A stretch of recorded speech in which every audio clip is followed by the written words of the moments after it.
We are on week 20. So congratulations, everyone, especially those who have been here every week.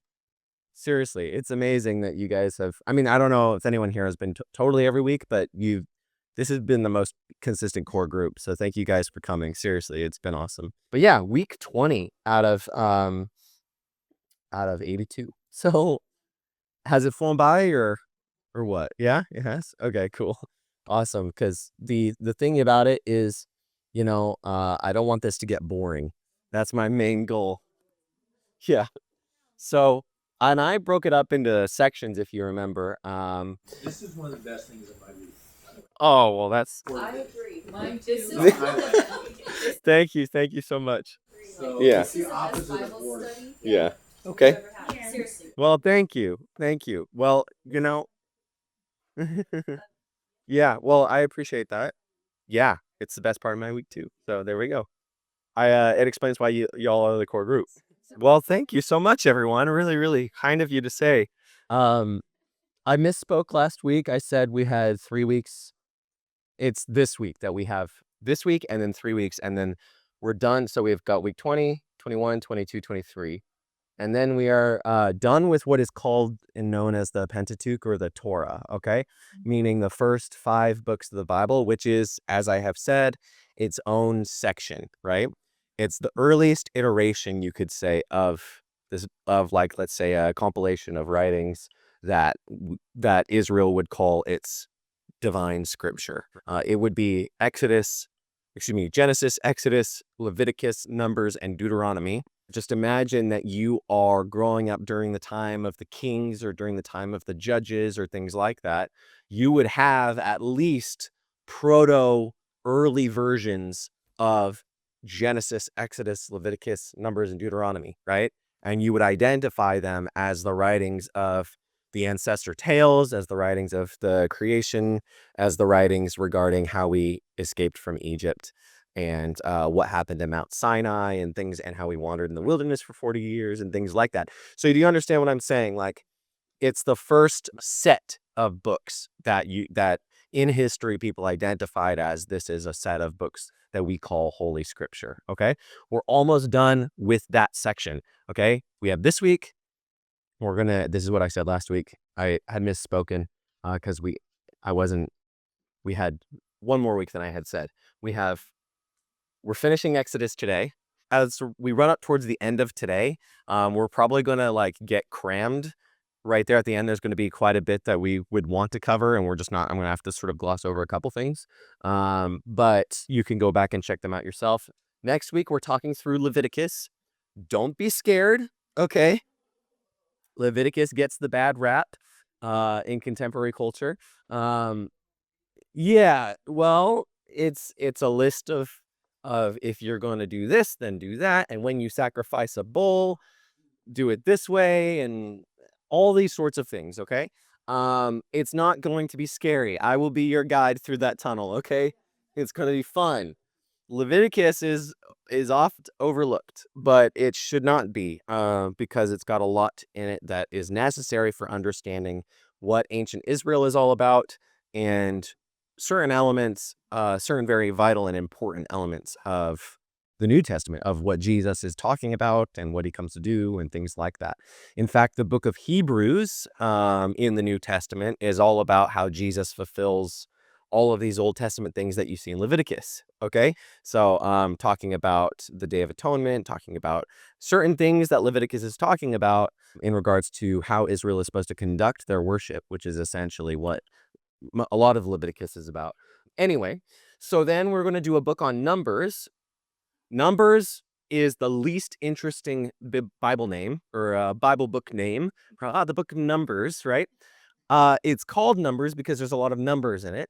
We're not going to read that part, so don't worry. It's lots of census data about ancient Israel at that time. But there are very, very important stories within the book of Numbers, very essential, fundamental stories in the book of Numbers, which we will cover. The actual Hebrew name for the book of Numbers is in the wilderness.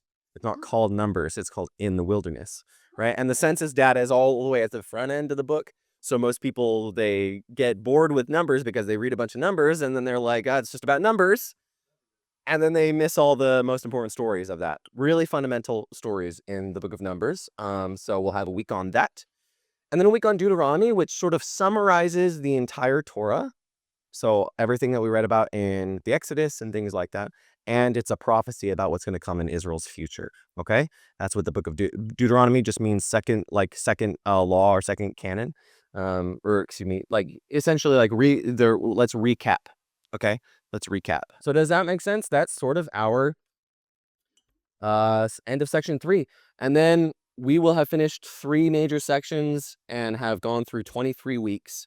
And then when we jump into, this is what I said, when we jump into week 24, I am going to have JM come, I believe, if anyone knows JM.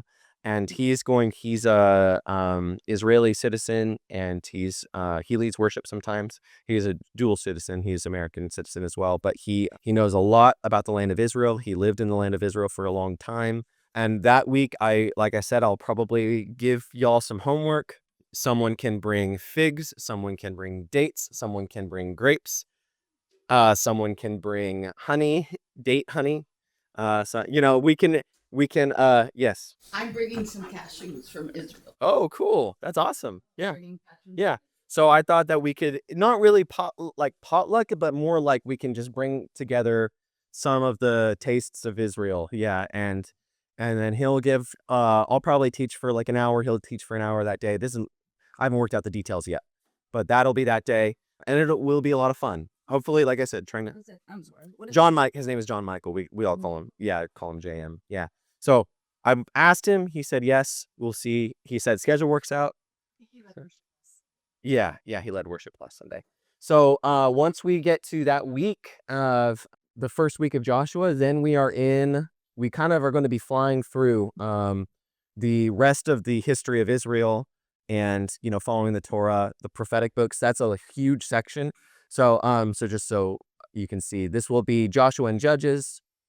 This is going to be 1st and 2nd Samuel, 1st and 2nd Kings. Then we're all in the prophetic books. So Isaiah, Jeremiah, Ezekiel, Daniel, the Psalms, things like that. And then we've got the New Testament. Okay, so you guys can sort of see how we've sped up a lot. We spent a lot of time on that first section of the Bible. So does that make sense, guys? Any questions about that? No? Okay. Well, like I said, we have a ton to talk about today. So with that being said, I'm going to go ahead and get started. Let me just check something. Okay. I'm going to go ahead and get started. So we are in, if you remember, we are in the section that I've entitled sort of the Promised Land section. This is the section in which we are leaving Egyptian slavery. We're leaving the bondage of Egypt and wandering through the wilderness, coming into the Promised Land, right? This is post the ancestor tales, and this is before the kingdom of Israel, okay, when they are a nation. And so in this section, we talked about the importance of Moses. Important in this part of the Bible is the extreme relevancy of Moses, as opposed to someone like Abraham or Jacob.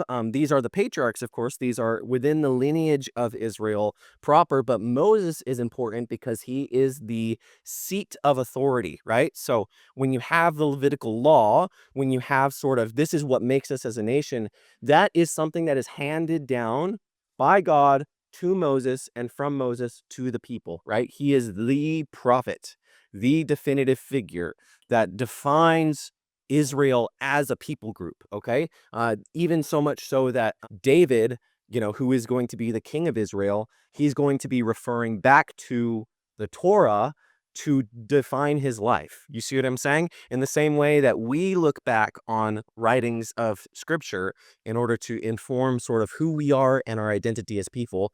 And this is sort of what I was talking about. The reason he's so important is because his writings are the first set of scriptures that are the things that we refer back to define who we are as a people, our culture, our religious rites, things like that. That is who Moses is. He's defined as this all-important figure that provides definition to the people of Israel, right? So He's identified as a type of one-of-a-kind prophet. Now, what's interesting about him is he says, a prophet like me is going to come again. Like, there's going to be a prophet just like me to come in the future, right? And then there's an editor's note from probably a later scribe or prophet within the book of Deuteronomy that says, no prophet like Moses ever arose in Israel to this day, And so it's still looking forward to this prophet like Moses, or this prophet greater than Moses, who's going to be like Moses was in redefining the identity of the people. So they always anticipate that even Moses of history is not enough, that there's a Moses of the future to come. And so when we get to the book of John and people ask John the Baptist, are you the prophet? He's like, no, I'm not the prophet. And then when they speak of Jesus, they're like, this is surely the prophet who was to come. Does that make sense? So the importance of Moses as sort of this type of Christ that is the key person who defines the identity of the people, right? Through the actions that he takes as the deliverer of Israel, sent by God, and the one who hands down the law of the covenant, right? The covenant being the relationship, the official, written out, detailed relationship between God and the people, handed on by Moses, right? Within the book of Exodus, remember, there are a number of fundamental themes to the books of the Bible entire. Slavery being one of the most profound and most important. Why is that?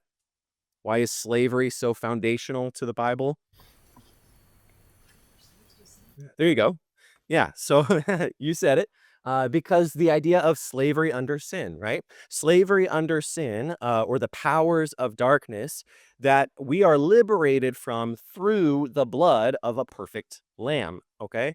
And then when we are liberated through the blood of a perfect lamb, we are born again. We have a new identity. We pass through the waters of baptism to the other side. We have had sort of the gospel presentation within the book of Exodus, right? Under the power of sin and bondage, the blood of a perfect lamb redeems us.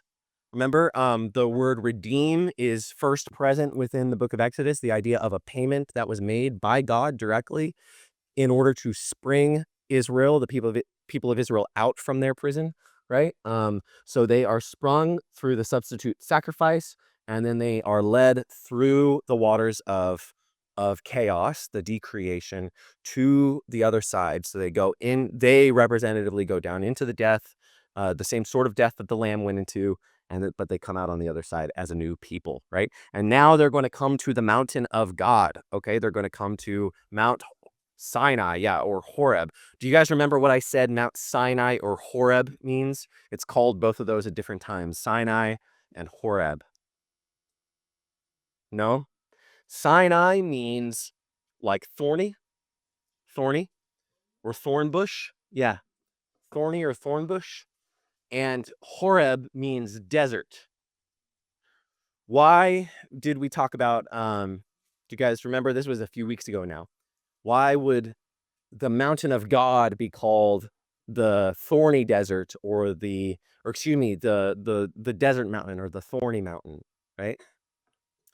I'll give you the answer. It's sort of like, remember how Eden was described as a beautiful paradise, right? So this is a reverse image of that. It's a thorny, deserty, not oasis, not a paradise.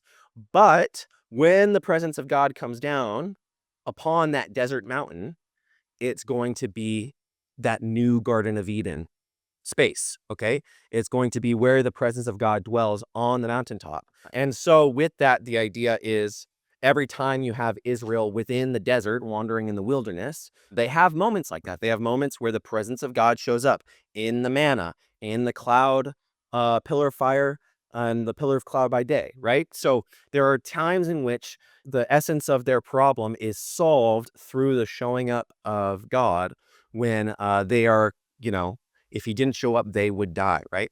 And so it's that same sort of thing. We're on this mountain, but it's the desert mountain. It's not the desirable mountain, but it's still called the mountain of God because God is going to show up there, and he's going to turn it into a theoretical or symbolic oasis, okay? Like the Garden of Eden, okay? Does that make sense, guys? So with that being said, let us get into Exodus chapter 19. You can turn to Exodus chapter 19, and we will go ahead and read this chapter. I might stop us halfway through, but let's just see how far we get. You guys ready? Okay.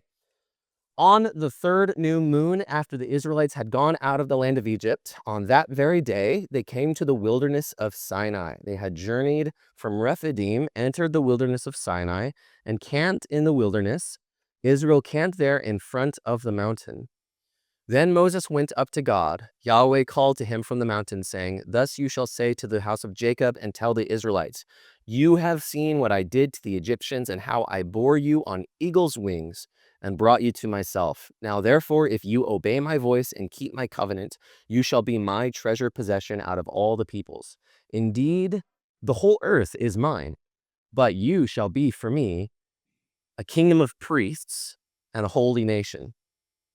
These are the words that you are to speak to the Israelites." So I'm going to pause there for just a second. So what he is saying is that what is about to happen on this mountain is that I am going to make you into what? Priests, a kingdom of priests, okay? What is a priest? We'll talk more about that in a few minutes. We've talked about it before, but we'll sort of go through it again. But the idea also presented here, he says, the whole earth is mine, but you shall be what?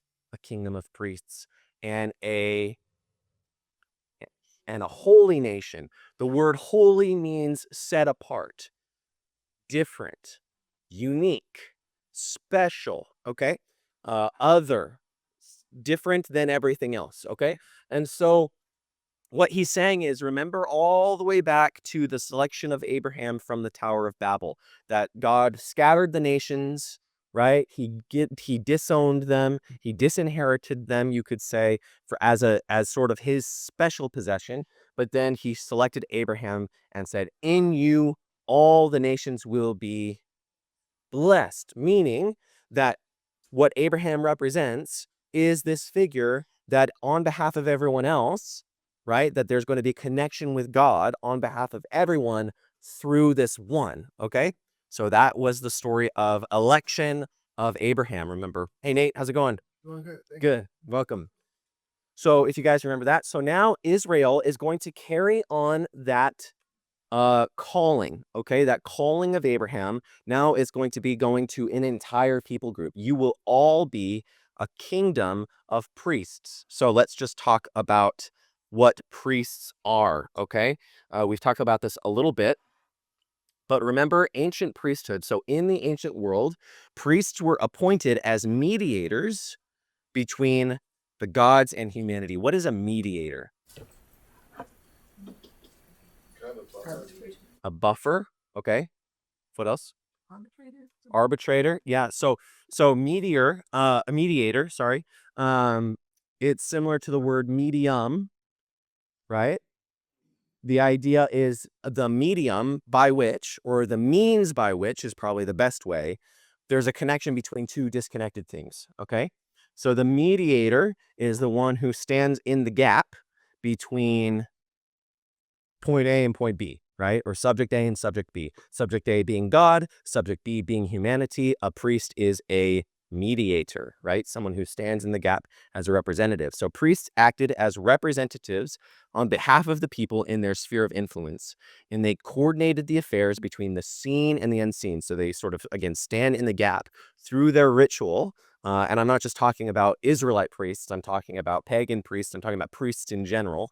They stand in the gap between what is going on in sort of the unseen spiritual world and the physical, tangible realities that we see. That's why they're performing all these rituals and things like that, because in performing the rituals, they are mediating the people's relationships with the gods. And we talked about how in the plagues, the priests were essentially kept from doing their job because they became ritually unclean and things like that. Do you guys remember that? So they worked on tending to the upkeep and purification of sacred space. So not only Israel had these elements in their priesthood of sacred space, but every nation for their pagan gods had temples. Remember, what are temples? Temples localize deity. They localize the power and the principality in a body, in a space in which the power or the god is represented within that space. So we've given multiple examples, but I'll just go back to the main one that we've talked about. We talk about the power of the river, the entity or the god of the river, and we build a shrine to that river, and we build an image of the river god we are localizing the deity, right? We're focusing sort of the worship of the deity, the worship of the power of the river, and the priest stands as mediator between me and river. Okay? Is that like the holiest of holies or no? Yeah, so within temples, yeah, exactly. Yeah, so the Holy of Holies or the holiest place is within the tabernacle, which we're getting into today, and as well as there are spaces similar to that within um, the structure of the tabernacle is very similar to other temples, but there are a number of key differences that we'll talk about. Okay, does that make sense, guys? And I said this before when we showed this slide before, but priests were as intrinsic to the ancient world as we have politicians, medical doctors, things like that. Okay, so if you're an ancient person, let's say you're an ancient pagan, you are under the power of the god, river of the god, or excuse me, god of the river. And the priest is the one who's going to know what you need to sacrifice, when you need to sacrifice it, and you're going to go to the priest to say, on behalf of my relationship to the river god, I'm coming to you to mediate my relationship. Does that make sense? Sound good, guys? Okay. So remember that the priest, he would tend to the idol. Okay, the priest would tend to the idol because the idol is the image of the god within the temple. Okay, now the word for idol is the same word for image that you find in Genesis chapter 1 when it says God made male and female in his own image. So another way that you could translate that is God made male and female as his own idols, right? As his idols. So a word often referring to images and idols like these shrine statues made out of bronze or wood or things of that nature, stone, okay? So in light of this, when used in Genesis, the word refers to the human as the idol, the human as the image, right? Keep the image aspect in mind, okay? We've encountered a priest before. We've actually encountered a couple priests, but what is the main priest that we have encountered before in the story of the Bible? Yes, okay, that's not what I was looking for, but yes, good one. Okay, so if the Garden of Eden represents a temple, which it does, and we broke that down in that week, Adam and Eve would be the priests in the temple, ministering in the temple. Melchizedek. Okay, good. So you guys said what I was thinking. So Melchizedek is this priest that Abraham encounters, remember? And what happens in that encounter between Melchizedek and Abraham? Melchizedek given like his blessing, Mm-hmm. like he transferred like his calling onto Abraham or something like that. Okay, yeah, great. Yeah, so that's what we broke down back in that passage is Melchizedek, who is this not pagan priest, but a Canaanite priest. He's a priest of the Most High God, and he looks at Abraham after Abraham has won this big battle, won this big war of the 5 kings, if you remember, and he says, "You are blessed by the Most High God." And what does Abraham? And he essentially says, the Abraham's blessing, he gives it to him, the same blessing that God gave in chapter 12 of Genesis. And then what does Abraham do? Gives a tenth of his. Yeah, he pays a tithe, right? He pays a tithe to this priest, this figure on whom is this representative of the Most High God. That's who the priest is, the priest Melchizedek, right? Are we under the? It's vague, but we're under the Melchizedek. Yes. No, you're on the right track. So Melchizedek, the Melchizedekian line of priests, you could say, there's going to be one more that's really important, okay? Yeah, Jesus is said to be a priest in the line of Melchizedek, okay? Now remember, he's a Canaanite priest. He's a Gentile priest.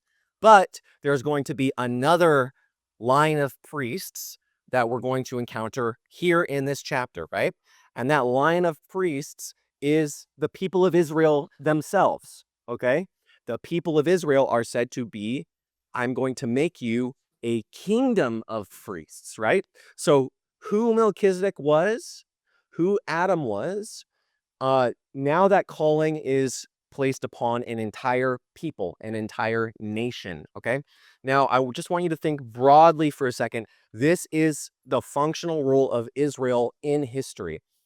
So when Paul talks about what benefit is there to the Jew or to the Israelite, he says that they were the keepers of the words of God, for example. So the idea here is that God, the Most High God, reached everyone through this priestly nation, okay? Through this kingdom of priests. So the original calling of Israel at Sinai was to be instituted as a kingdom of priests on behalf of the Most High God. In this call, Israel is given the unique opportunity to reenact the Garden of Eden narrative of Genesis 1 and 2, when all of humanity was called to act as God's imagers in the world and rightly represent him.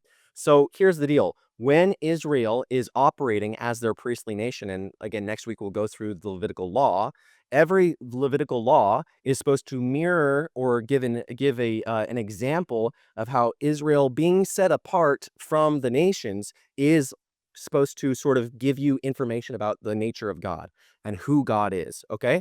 And so that's the point, is Israel, you are to be a holy nation. Be holy as I am holy. Reflect who I am. Be my imagers. The rest of the world has gone its own way. God gave them over. Remember Romans 1, we've gone over this a lot. The rest of the world, but I'm starting small. I started with a family. That family has now turned into a nation. That nation is now going to rightly represent me in the world. Okay? Does that make sense, guys?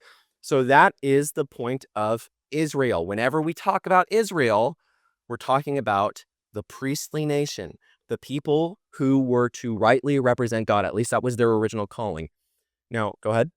Melchizedek, he doesn't have, I was studying about him the other day. He doesn't have a lineage, does he? Mother, father? Yeah, so there's a verse in the book of Hebrews that says without father or mother, which causes some people to believe that he is some sort of spiritual being in like human form or something like that.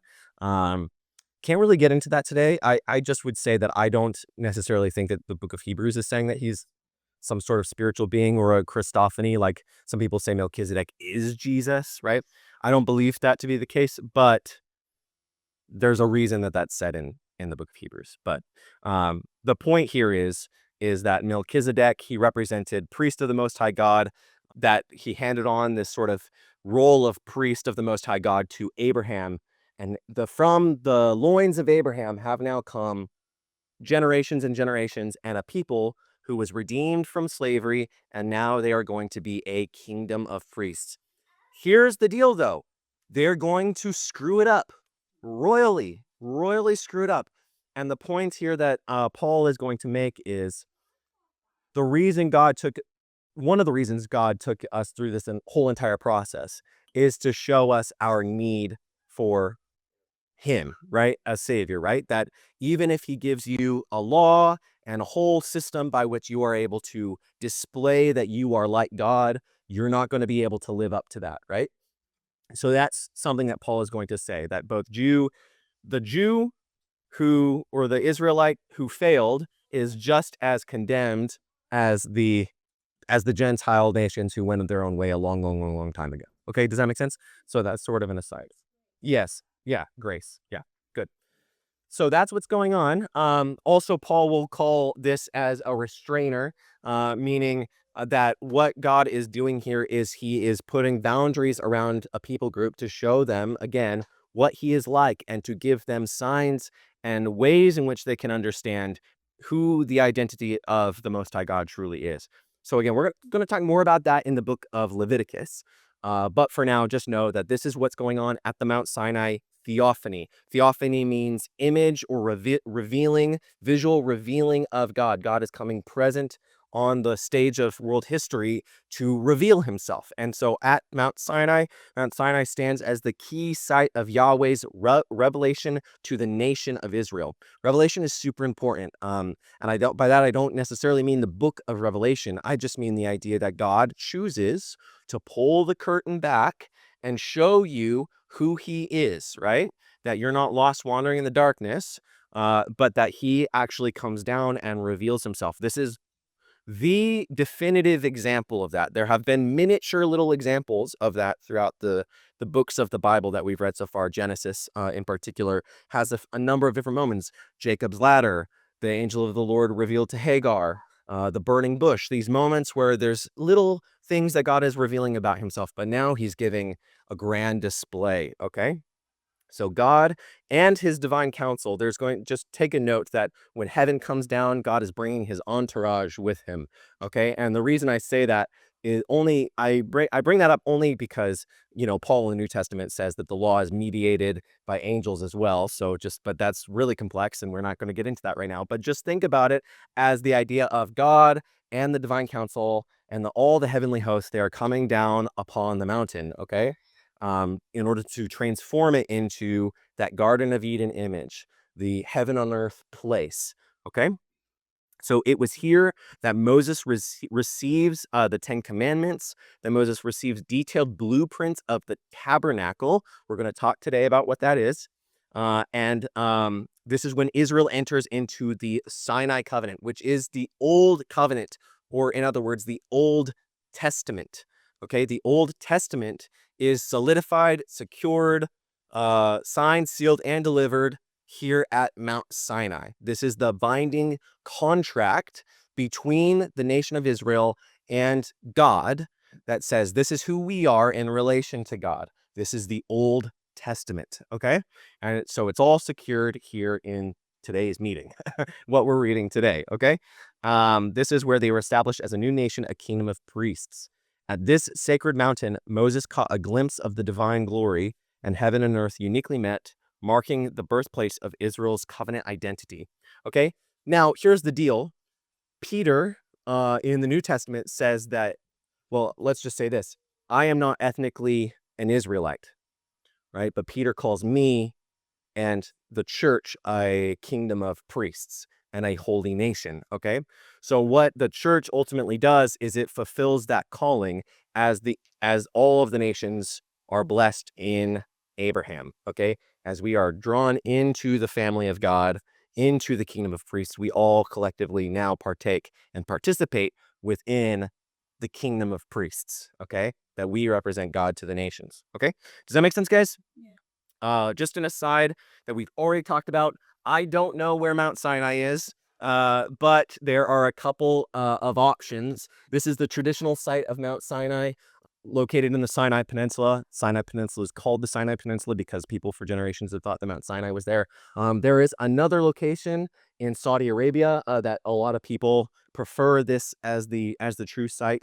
I'll just say when GTI tours, the tour company that we partner with to take people to Israel, they have a tour trip, but they go to this one.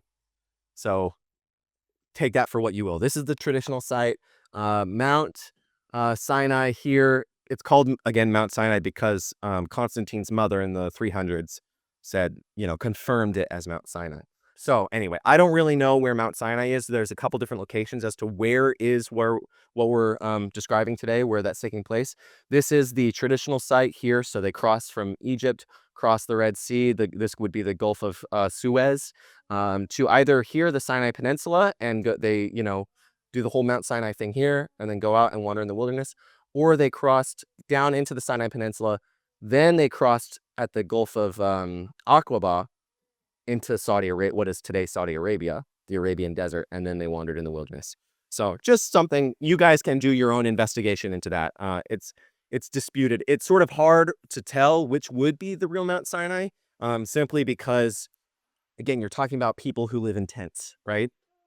The shepherds that live near this mountain have always said that this is Mount Sinai.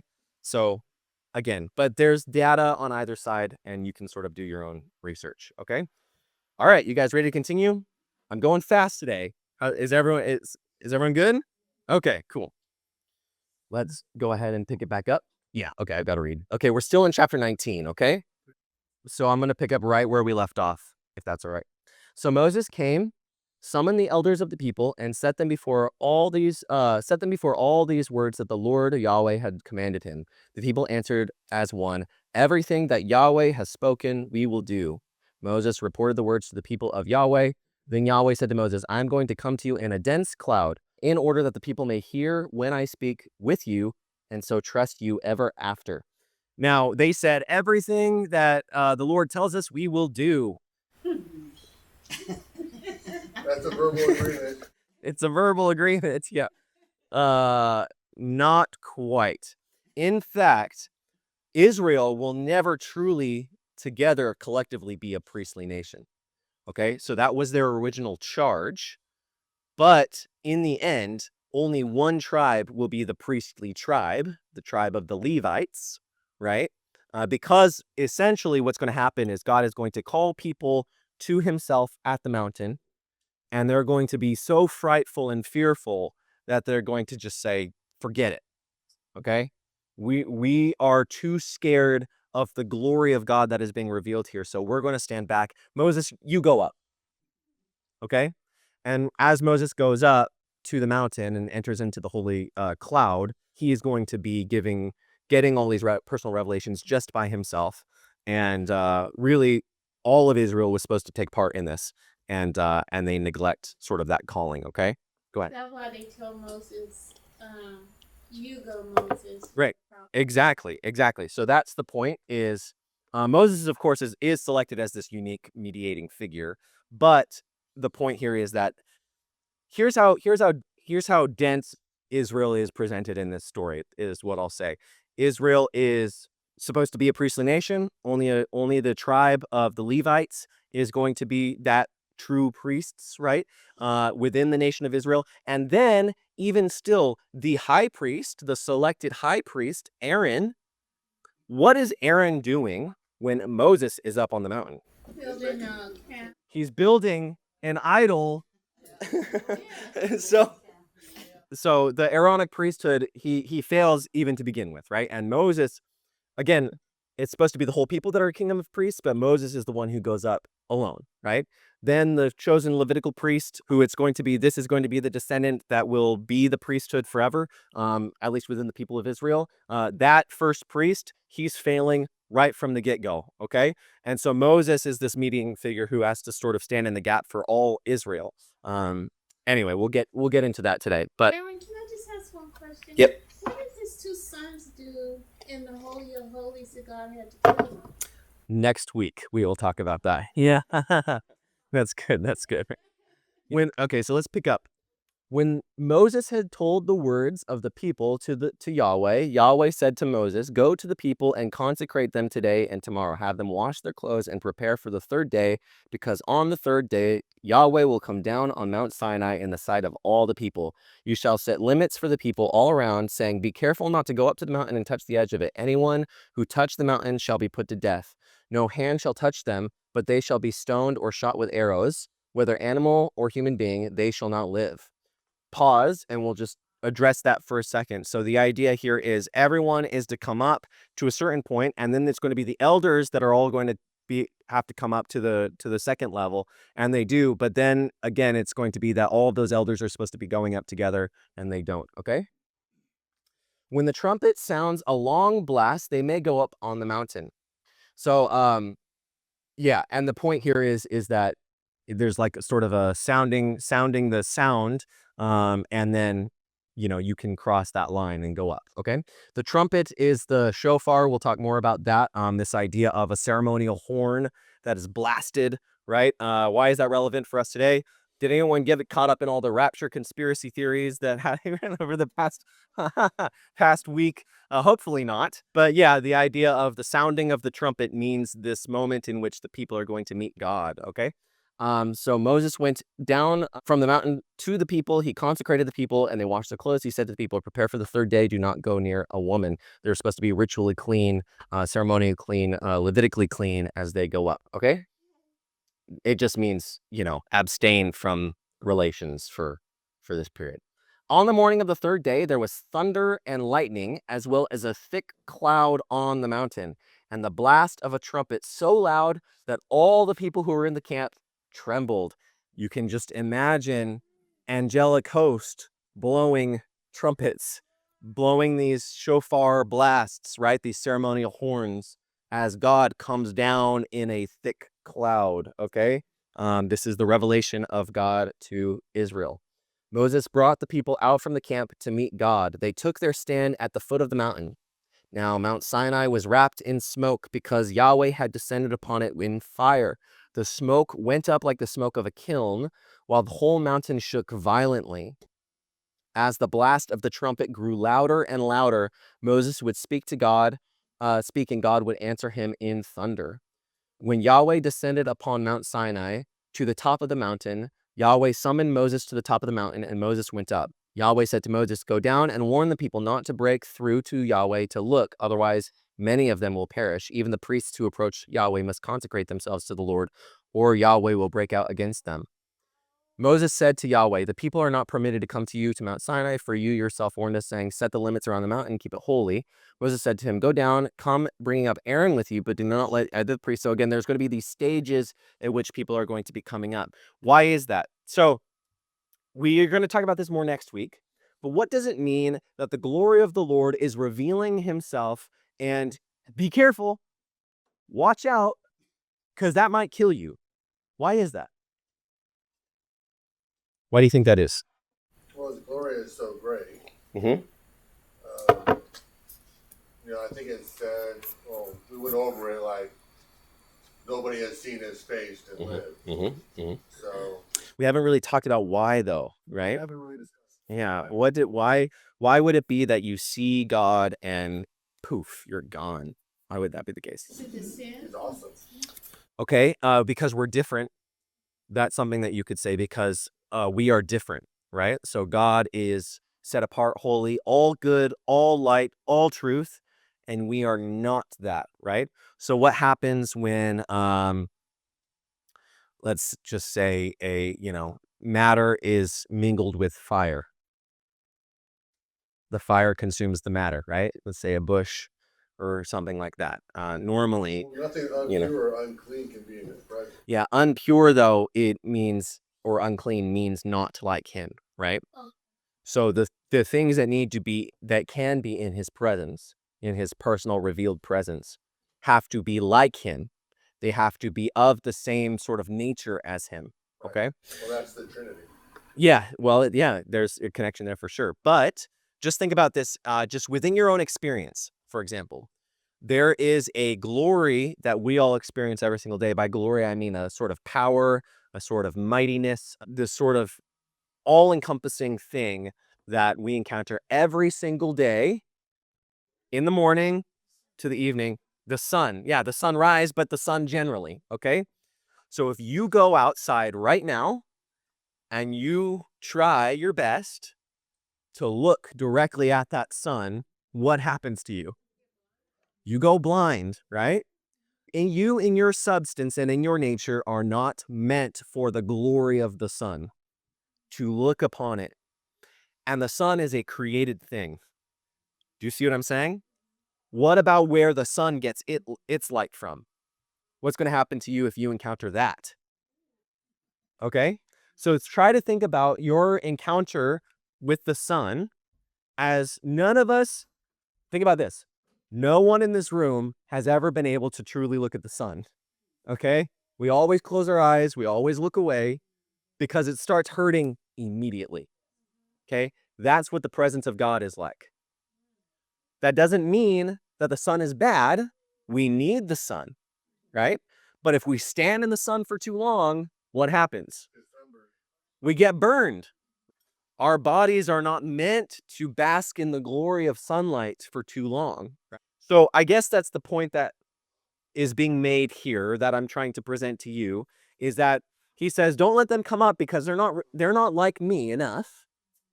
That if they encounter me, they're going to be, I'm going to strike out against them, right? And what he means by that is that there's going to be a fire that comes forth that's going to consume them, okay? That they're going to burn up, okay? I think something that, talking about our everyday experience too, but in this example, is that it's for our sake. Yeah. Okay. It's not that God can't be in the presence of Mm. because he's coming down into it. Yeah. Good. And so God isn't the one that he's basically protecting us. Right. That's good. That's good. Yeah, that's a really good point. So the idea here is that yes, they can't. Well, when Christ comes in human nature, he doesn't himself have a sin nature, right? But the idea here is that he can be around ritually impure things, and he's not made impure, right? He's not made unclean by our presence. We, being unclean, are at risk of judgment, at risk of danger at the presence of Yahweh. Okay, does that make sense? Okay. That's why the blood of Jesus covers us, right? Oh.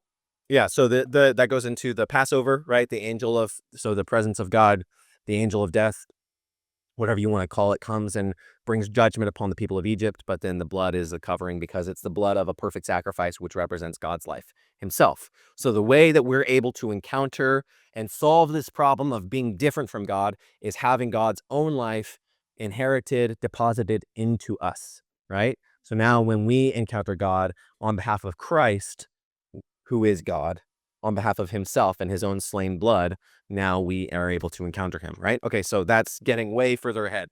The point that I'm trying to just demonstrate, But that's why in verse 24 he was saying he will break out against him, like he was saying, because his presence Right. is so strong. Right, his presence is strong, and I just again the thing that I want you to think about, just in your own experience, is something like the glory of sunlight. Okay, as just one example, or you could say the glory of any light, the glory of fire. Right, that fire has a glory, but again, even if you stare at like a really bright fire for too long, your eyes start to hurt. You know what I mean? And you can't get close to it all, or else it hurts. Right? That's the point. Okay. But fire is energy. Fire is life. Right. And so the idea here is that that's sort of what is being represented in this cloud, this kiln cloud, right, of the presence of God and his people, or excuse me, his angels. The distinction is about that we don't have the capacity or the ability to, experience certain things from God. Yeah. But it's really important to not think that God doesn't want to be with us. Yeah. Because he's holy. Yeah, absolutely. That's just, I feel like that's a lie. Yeah. It's something that the enemy would want us to think, because then we go, oh, he'll never want to be with us. Of course. When in fact, that's the whole point of it. Absolutely. Yeah. So God coming to the people is him desiring to be with them. He's going to lay out at this point in salvation history, he's going to lay out a specific demonstration. And, the fact of the matter is that they have to essentially purify themselves in such a way that they look like him in more ways.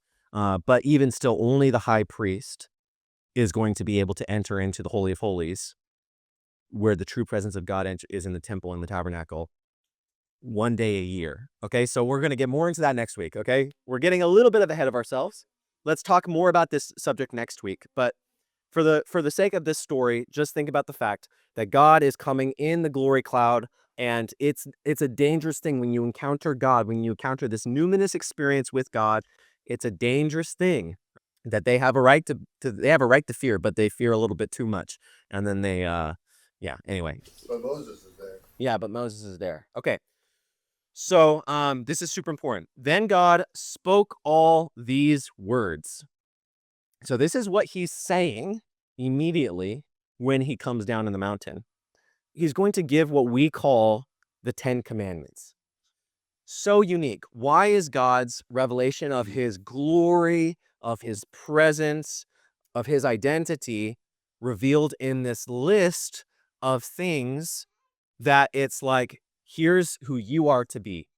Here's how you are to act. Here's the rules that are supposed to be around your life, right? Think about this as we read it, okay? So God spoke all these words. I am Yahweh, your God, who brought you out of the land of Egypt, out of the house of slavery. You shall have no other gods before me. You shall not make for yourself an image or an idol, whether in the form of anything that is in heaven above, or on the earth beneath, or that is in the water underneath the earth. So biblical cosmology for those early weeks. Let's continue. You shall not bow down to them or worship them, for I am Yahweh, your God, a jealous God. Jealous, another passage he says, my name is jealous. It's the idea of the uniqueness of God and the ubiquity of God, that he in the world is unlike anything else. And when you are tied to him, when you are married to him, all the rest of the gods, they are polygamous, right? They are polyamorous or whatever. I don't know what the term is. You can have relationships with all varieties of gods, right? But for the Most High God, he is a unity. He is one God that you are to have a monogamous relationship with, right? A unique monogamous relationship with. And he is a jealous God, meaning he's zealous about that relationship. Another word to translate is zealous. But again, it doesn't get into that idea that if you break that relationship, it's going to be a problem, right? If you go after other spiritual beings, other powers and principalities, and say, this is who I actually have relationship with. No, the idea is you have relationship with the Most High, right? The one who is in authority over everything. Does that also mean if you're not married, you have relationships and stuff? Sorry, I don't mean that literally. I meant that metaphorically. The monogamy of marriage to God. Right. Yeah, so that's sort of what I meant. Is that answering your question? No. Oh, sorry, go ahead. No, that's okay.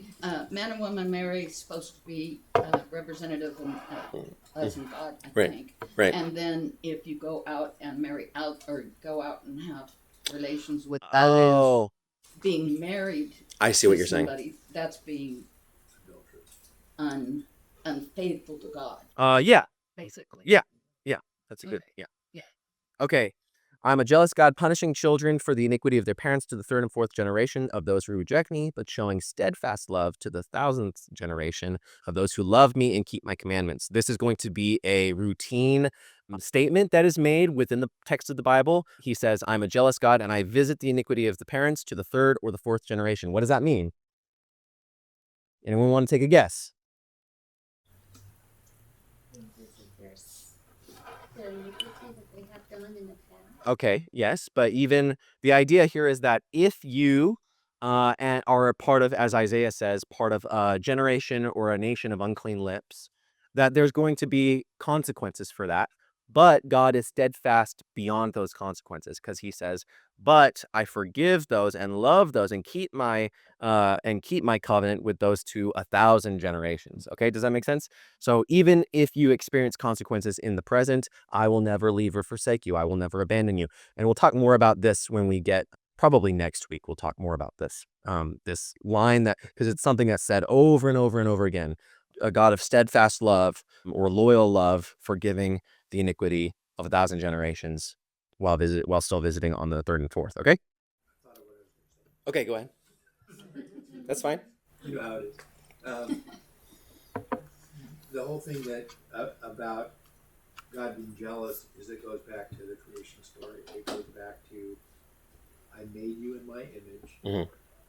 I made you for myself. Right. So I mean that's where it starts. Yeah. It starts with we're made for him. We're not made for anything other than him. Yeah. So if we go again, it's about us. Mm-hmm. It's also about him Yeah. because Yeah. he takes it personal. Yeah, he does take it personal. But you're right in the sense that the jealousy is that For us not to be who we are. the point with the jealous thing, again, is that for the people of Israel and ultimately for all people in the new covenant, you have a relationship with the Most High God, with Yahweh God, right? The God of creation, the creator God, right? You're not to act as though you are having a genuine relationship with that God and then say, okay, but the God of, let's just say Silicon Valley, right, is my God, right? Or the God of or the God of, Wall Street is my God, right? The bull, let's say the bull statue idol there, that you see what I'm saying? Like the idea is in our lives, in our relationship, let's say our involvement in Silicon Valley, in Wall Street is subservient underneath. We don't set them next to each other as though, you have specific relationships, right? And they're not all equal. And he says, you are my special spouse. Okay, does that make sense? And I am your special spouse.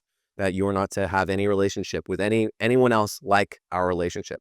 That's sort of that jealousy coming in. Okay, or that term jealous. But let's continue. Scripture say you can't serve two masters. Yeah, you can't serve two masters. Yeah, good. You will love one or hate the other. Yeah. Okay. Let's continue in the 10 Commandments. Okay.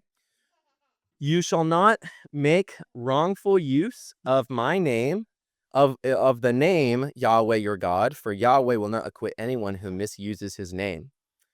Remember the Sabbath and keep it holy. 6 days you shall labor and do all your work, but the seventh day is a Sabbath to Yahweh your God. You shall not do any work. You, your son, your daughter, your male or female slave, your livestock, or the alien resident in your towns. For 6 days Yahweh made the heaven and the earth, the sea, and all that is in them, but rested on the seventh day. Therefore Yahweh blessed the Sabbath and consecrated it. Honor your father and your mother, so that your days may be long in the land that Yahweh your God is giving you. You shall not murder. You shall not commit adultery. You shall not steal. You shall not bear false witness against your neighbor. You shall not covet your neighbor's house. You shall not covet your neighbor's wife, male or female slave, ox or donkey, or anything that belongs to your neighbor. When all the people witnessed the thunder and the lightning, the sound of the trumpet and the mountain smoking, they were afraid and trembled and stood at a distance and said to Moses, "You speak to us and we will listen, but do not let God speak to us or we will die." Moses said to the people, "Do not be afraid, for God has come only to test you and put the fear of you upon him so that you do not sin." Then the people stood at a distance while Moses drew near to the thick darkness where God was. Okay. So again, that's that moment where they're like, we're going to draw back. Moses, you do your thing, okay? And he's saying, listen, God is just showing, that's something else that we haven't talked about yet, the fear of the Lord. God is showing his glory so that you would respect him, so that you would honor him, so that you would be consecrated to him, so that you would reverence him, okay? And they're saying, we can't even do that. We're going to draw back, okay? So let's talk through the 10 words, right? They're not actually called 10 commandments. They're called the 10 words. Okay, the 10 words of the Lord. This is the beginning of what we call Torah. Okay, the instruction of the Lord, Torah. Okay, now remember the first 5 books of Moses are collectively called the Torah. And the point there is that even the instructions are set within a broader instruction that is revealed in the story of the ancestors and the story of the coming out of the people from slavery and the story of the coming to Sinai and the story of coming into the land, right? But this is what we call the direct instructions, right, of God. The direct, this is actually the first time we're in week 20, and this is the first time in the Bible that we've actually encountered any list of rules, okay? So just, if anyone, makes it seem that as though the Bible is just this list of old rules, right? It's like, really, there's only one book of the Bible that is a list of rules, and even that is a little bit more nuanced than people want to make that out to be, okay? And then you do find certain things at other points, but you should understand what I'm saying. Now we've gotten some direct instructions from God about how we are to live, okay? How now shall we live? He's going to say, so the giving of the law or the Torah at Mount Sinai is when Israel was told how they would be able to fulfill their role as the kingdom of priests. So the list of rules is meant to give them, again, an identity. That identity is, here is how you are to operate and live as a kingdom of priests. Your calling is as a kingdom of priests. I'm making you a kingdom of priests, and here's what that looks like, okay? So this is the moment when God instructs Israel the ways in which they will be able to represent him and carry his name. Has God given commandments or instruction before in the Bible? Yes. Let's imagine the earliest commands or instructions. Don't eat of the tree? How about earlier? Be fruitful and multiply, subdue the earth, fill and have dominion over all the creatures. Okay? So the earliest and most true command of God for the people is have a great time, guys. Okay? Just think about that. The commands of the 10 commandments are coming into a fallen world, a world of sin. You see what I'm saying? God did not desire that he would have to outline these things for us. Does that make sense? The point here is that the original creation mandate is have a great time, run the world, be awesome, do awesome things in my name, bear my image, right? And so now he has to give them these specific instructions to bring them back to this, okay? That this is what, when have essentially been able to understand what all these lists of instructions are look like, you're going to be doing this well, okay? But now they are completely ignorant of what this looks like, okay? Does that make sense? They're ignorant of what freedom looks like. This is what people say often is, even the idea of coming out of the land of slavery, coming out of the land of Egypt, they don't know how to be a free people. And so now what the words of the Lord are going to be doing is teaching them how to be a free people, a people free of their slavery or their bondage, okay? Now remember, the whole point is that they're not going to do this. They're not going to follow these instructions, okay? God is going to say as much. You're not going to follow these instructions. I know you're not going to. And all the way throughout the story of the Bible is sort of a demonstration of what that means, okay? But Because like when they're out in the wilderness and they're coming across different nations, different people, they're gonna adopt their identity because they don't know their own identity. sure, yeah. There is an aspect of this that again, all of this is pointing forward to a moment in history that is greater than what's happening now. That moment in history that is greater than what is happening now is the coming of God into his creation in his own identity, right? The incarnation. So anyway, but that you could say that's one aspect or cause for their going astray. I just want to say, Aaron, right quick. That's when I was reading. That's the same thing what you were saying. I was thinking about them being in bondage with Pharaoh, and they didn't know. So God had to bring them out, and now she's giving them instructions of what it is of his character, who they should be. Yeah, absolutely. Remember, and what he's doing is he's giving them a knowledge of good and evil. Okay? He's giving them a knowledge of good and evil. Remember, taking of the tree of the knowledge of good and evil in the garden represents them doing it outside of his command, outside of his instruction. He said, don't take for yourself of the tree of the knowledge of good and evil, and they do it anyway. But now he is giving, as King Solomon asks, that should say, no, that's First Kings, right?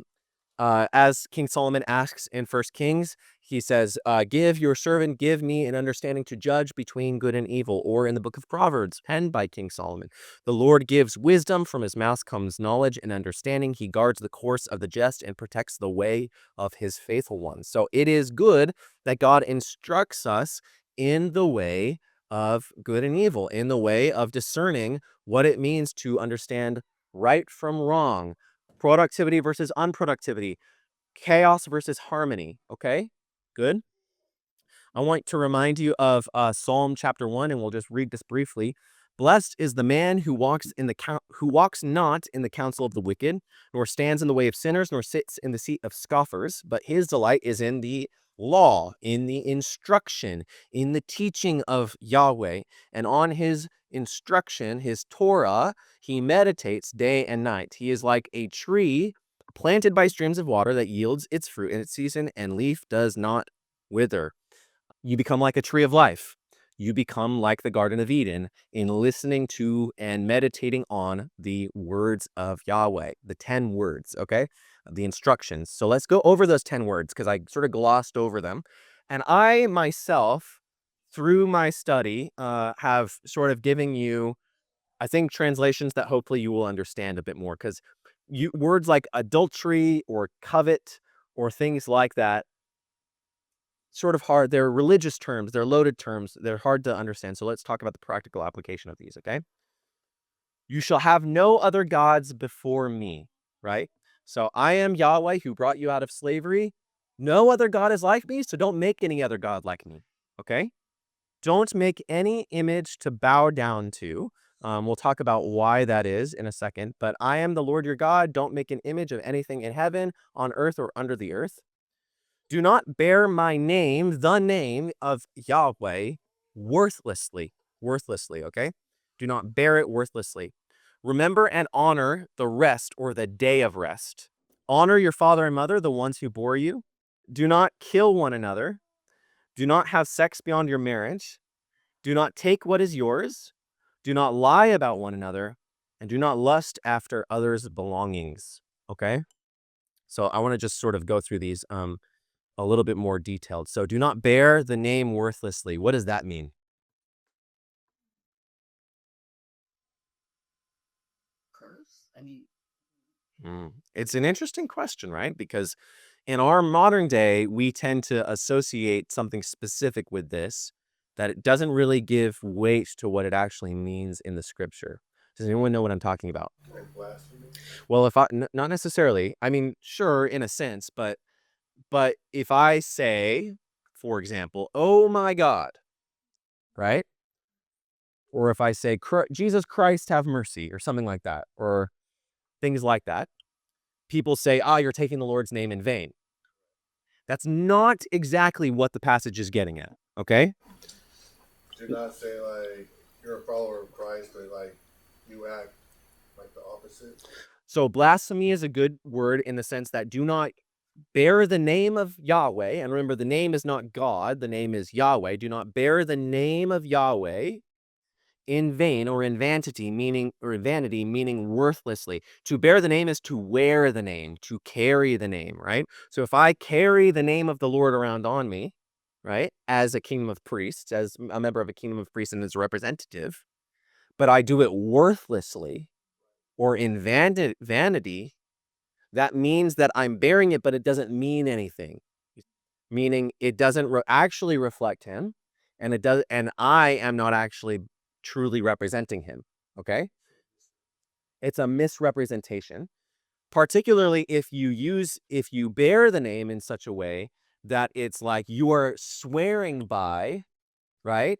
That you say, by as Yahweh lives, right? That you actually call upon the name in such a way that you say is supposed to give weight to what you're representing, right? But you're doing it in vanity, right? Or you're doing it worthlessly, or you're doing it with no actual weight or meaning behind it. Does that make sense? Did you have something? You have something? Yes, is that the same as people when they curse and they use the word GD? So you could say that in a sense. That's more just filthy language generally. It's broader than just your speech. That's the point that I'm trying to make. It's broader than your speech. Okay.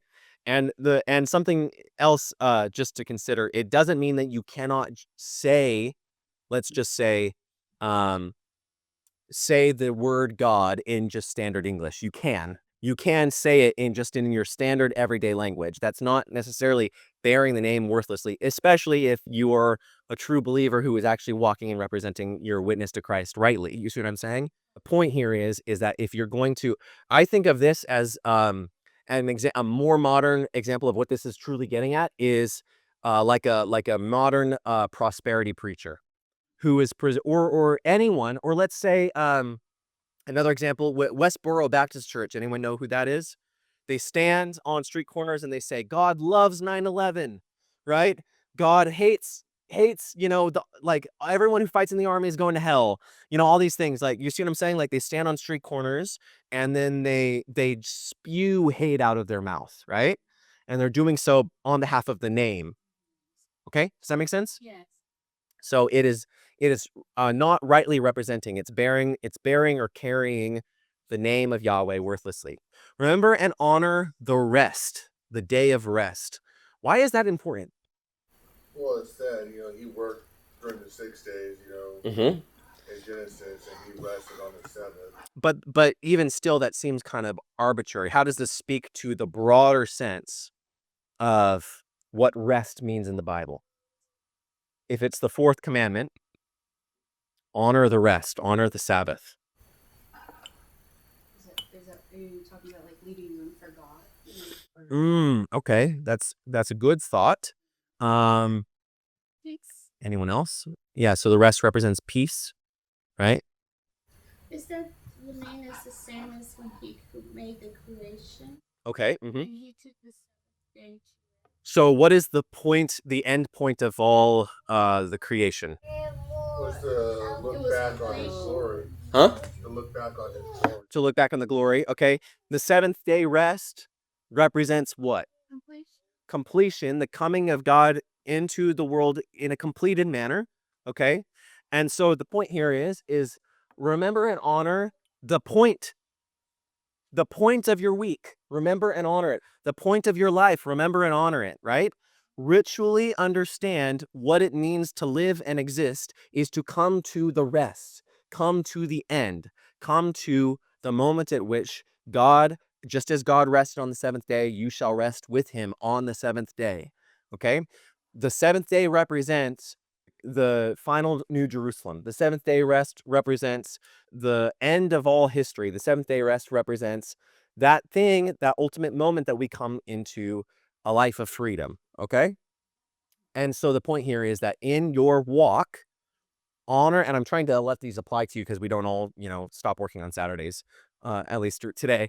The point here is the broader heart of the command, remember and honor the Sabbath, which is the rest, or the Sabbath represents the ultimate end of history, that God is coming into the world. Now, again, we do that every Sunday, okay? So just think about that. We are remember and honor the rest, okay? Question? Yeah. On the Seventh Day Adventist, they think it's Saturday. I was just thinking of that. It is Saturday in a Jewish practice. Saturday is the seventh day. There's a reason why historically for the Christians they start meeting on Sundays as opposed to Saturdays. So theoretically speaking here, the sacrifice of Christ on Friday, his going down into death on Saturday, and his rise on Sunday. This is way ahead of ourselves, guys. I'm sorry. But it translates over to the first day of the week, which is Sunday, the new creation day. So anyway, but still both that all Saturday and Sunday together, they represent that day of completion. Okay? Does that make sense? And think about it. The evening on Friday is when Christ says, "It is finished. We have entered into the rest." But anyway, you had something? Sorry. There's a lot more, guys. We have to continue, and I have to speed through the next 40 minutes, okay? Honor the ones who bore you, okay? Honor your father and mother so that you may live long in the land. What's that about? Respect them. Respect, okay? But again, think about fundamentally what's important about this. Not just that we are kind, but what does it say about God, Or he bore us. Okay, good. So in my honor of my father and my mother, I can ritually work out what it means to honor God, okay? That think back to Ephesians chapter 5 and 6. Paul outlines these relationships between people and families and households and says, each one, no matter what your class or status, you can rightly represent your relationship with God in this relationship that you have, okay? And I guess that's the point that I'm trying to show you, is that each of these rules are about how we are to rightly represent God, or how in our lives we are to be able to live out in a way that reflects him and the story of salvation, okay? So honor your father and mother so that you may live long in the land that the Lord is giving you. Do not kill one another. In particularly, do not murder is the actual Hebrew word. Do not murder. Sort of speaks for itself in today's day and age, right? But it didn't always speak for itself, okay? Not every culture has a sanctity of life in the way that we do. Do not have sex beyond your marriage. That's what committing adultery means, okay? And again, why is that the case? Marriage speaks to a bigger reality, okay? And what we do in our bodies matters, because what we do in our matters in the spiritual. And it matters in a broader sense. And so when God, it's the same thing as talking about God being a jealous God, right?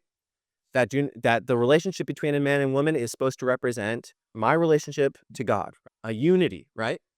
And so if I seek after relations outside of that unity, I am ritually practicing out the you could say the operations of going after other gods.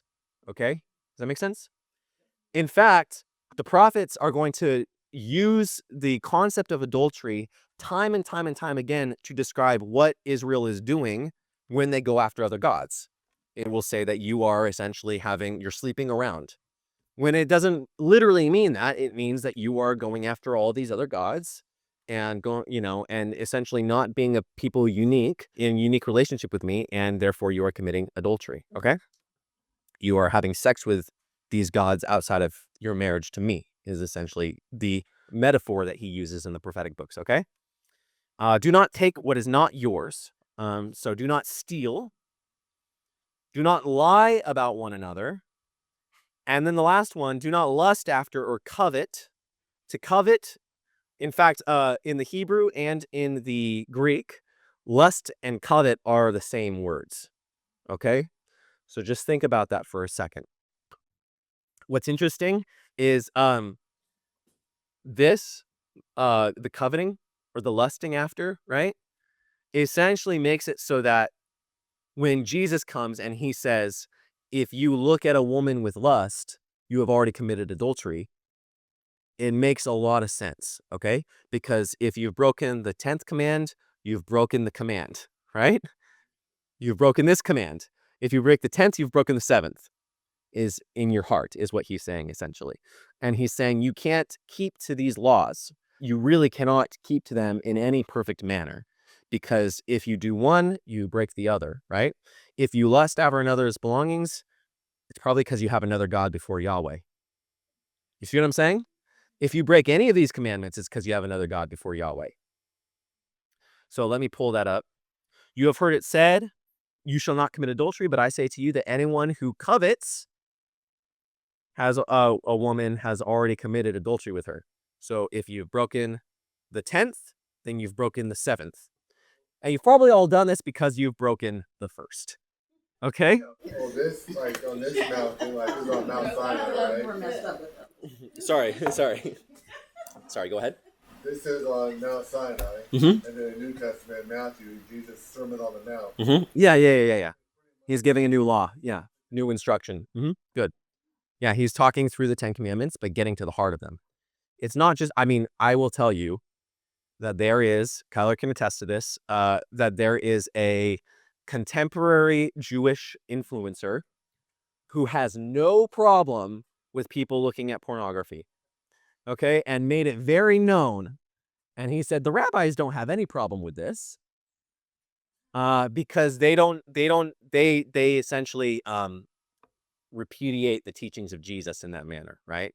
That it really is what about you do. It's not about your heart, you know?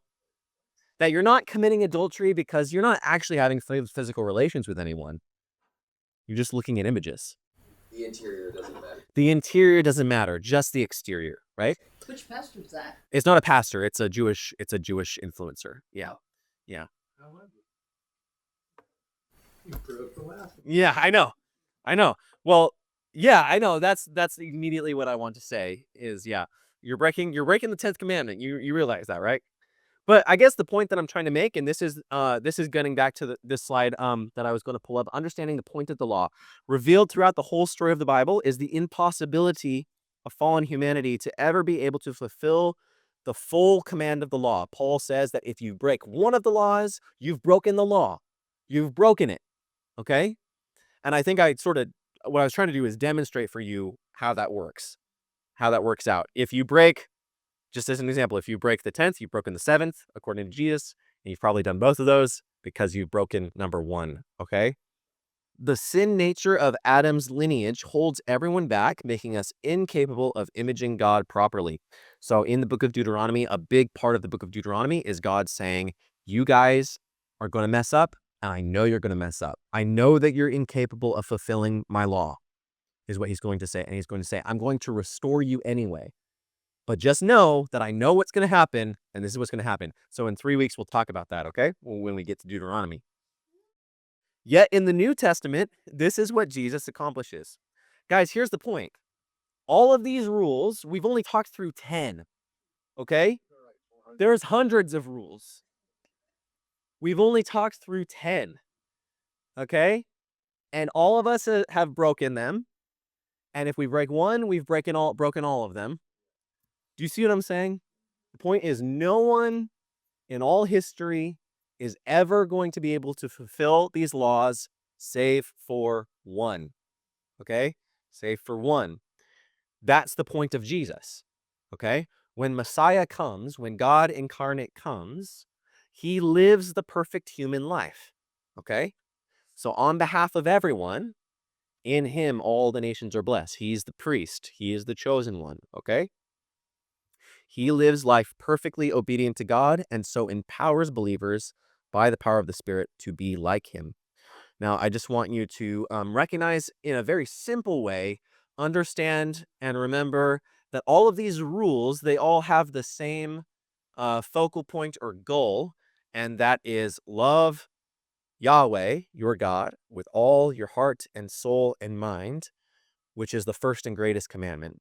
Now that comes in Deuteronomy, but again, every word of the Hebrew Bible hangs on that concept, as well as the second one, which is like it: love your neighbor as yourself. Okay, so that these two concepts, love God and love people, is the heart of every word of the Bible. Okay, all the law and prophets hang on these two commandments, Jesus says. Okay? Whew! That was a lot. And we have a lot more. So we're going to keep it coming. Is that okay? Yes. It's about to get weird. Okay? It's about to get weird. A little mystical. So we're going to jump ahead to Exodus 24, starting at verse 9. Okay? Exodus 24, starting at verse 9. You ready?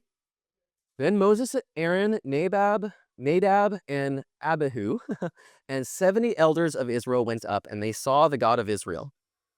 Under his feet there was something like a pavement of sapphire stone, like the very heaven for clearness. God did not lay his hand on the chief men of the people of Israel. Also they beheld God, and they ate and drank. Yahweh said to Moses, "Come up to me on the mountain and wait here, and I will give you the tablets of stone with the law and the commandment which I have written for their instruction." So Moses set out with his assistant Joshua, and Moses went up into the mountain of God. To the elders he had said, "Wait here for us until we come to you again, for Aaron and Hur are with you. Whoever has a dispute may go to them." Then Moses went up on the mountain, and the cloud covered the mountain. The glory of Yahweh settled on Mount Sinai, and the cloud covered it for 6 days. On the seventh day he called to Moses out of the cloud. Now the appearance of the glory of Yahweh was like a devouring fire on the top of the mountain in the sight of the people of Israel.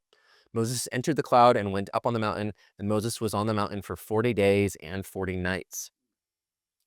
And so what he's going to do is now describe essentially building plans.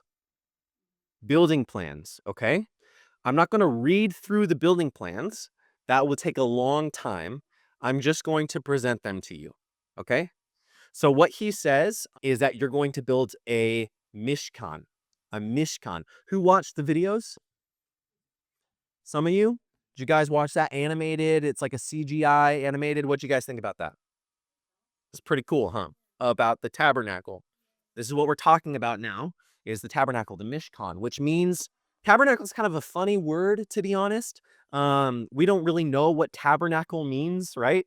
It's one of, again, like adultery, like covet. It's one of these words that you're just kind of, I don't know what that means. It's an older word. But what it means in the Hebrew, mishkan, just means you will build my dwelling. You will build my house.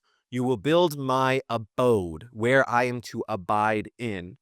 What is translated to tabernacle in modern English Bibles is a Hebrew word that simply means dwelling place. This is radically important for understanding the entire message of all Scripture.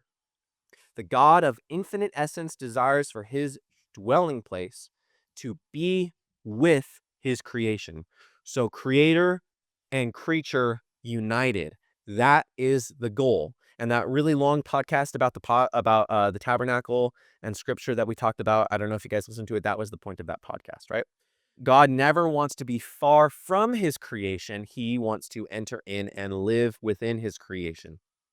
The whole end point of the story of Scripture is, in fact, the coming of God into the world, which he created to dwell in forever. Okay? And I just want you to understand that when we get to John chapter 1, and it says, "The Word became flesh and made his dwelling among us. We have seen his glory." That is a Mount Sinai tabernacle kind of verse, okay? What is being described here, in fact, is the made his dwelling. He's actually saying, in Jesus, God tabernacled among us. So he made his abode among us, right? And as we go through the next few minutes, I just want you to recognize what Paul says in Colossians. Everything that we are to discuss now is a shadow of what is to come, which is the Messiah, okay? So I'm going to describe a building with furniture and an outfit that a man is to wear, but all of these things point forward to something. In fact, what is being described here in this verse by Paul is these are a shadow of what was to come, and what he's essentially saying is that Christ is the one casting the shadow.